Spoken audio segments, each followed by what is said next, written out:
आज आपण बनवूया बटाट्याचे पॉपकॉर्न। त्यासाठी इथे मी 4 बटाटे घेतलेले आहे।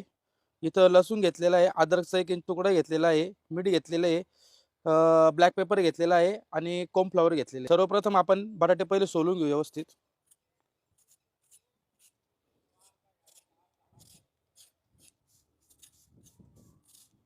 अशा पद्धतीने पूर्ण बटाटे सोलून घेऊ आपण चारी। बटाटे आपले सोलून झालेले चारी पण आपण एकदा परत पाण्याने त्यांना स्वच्छ धुवून घेऊ, नंतर ते किसून घेऊ आपण। आपण आता बटाटे किसून घेऊ।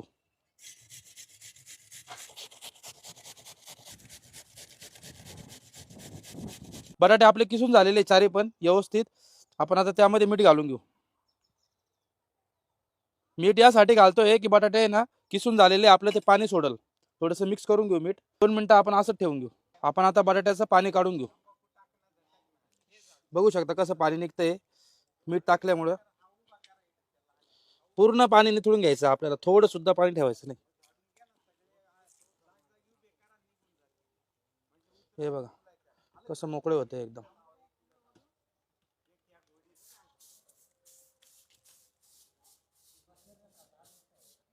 तेल, काळी मिर्च पावडर म्हणजे ब्लॅक पेपर, इथं मी अद्रकचा तुकडा घेतला 1 इंचचा, तो किसून घेऊ। लसूण घेतलेले। आता आपण व्यवस्थित मिक्स करून घेऊ पहिले।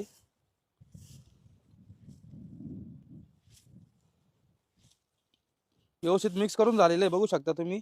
आपण आता त्यामध्ये कॉर्नफ्लॉवर घालून घेऊ, हे मक्याचं पीठ। व्यवस्थित मिक्स करून घेऊ। इथं कोणत्याही प्रकारचा पाण्याचा वापर नाही करायचा आपल्याला, कारण की बटाट्यांमध्ये अजून पाणी आहेच। व्यवस्थित मिक्स करून झालेले आहे। आता आपण त्याचे छोटे छोटे पॉपकॉर्न सारखे बाउल तयार करून घेऊ। एकदम हलक्या हाताने करायचे, हे बघा असं जास्त त्याला दाबायचं पण नाही, अशा हलक्या हाताने आपण बाउल करून घेऊ।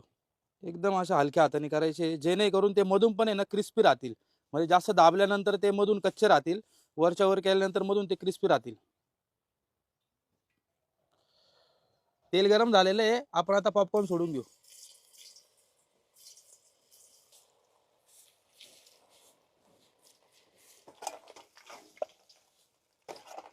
एकदम मस्त क्रिस्पी कडक करून घेऊ आपण ते। आपले आता आलूचे पॉपकॉर्न रेडी झालेले, बघा कसे कडक झालेले, आवाज बघा कसा येतो एकदम कडक तयार झालेले। आपण आता ते काढून घेऊ।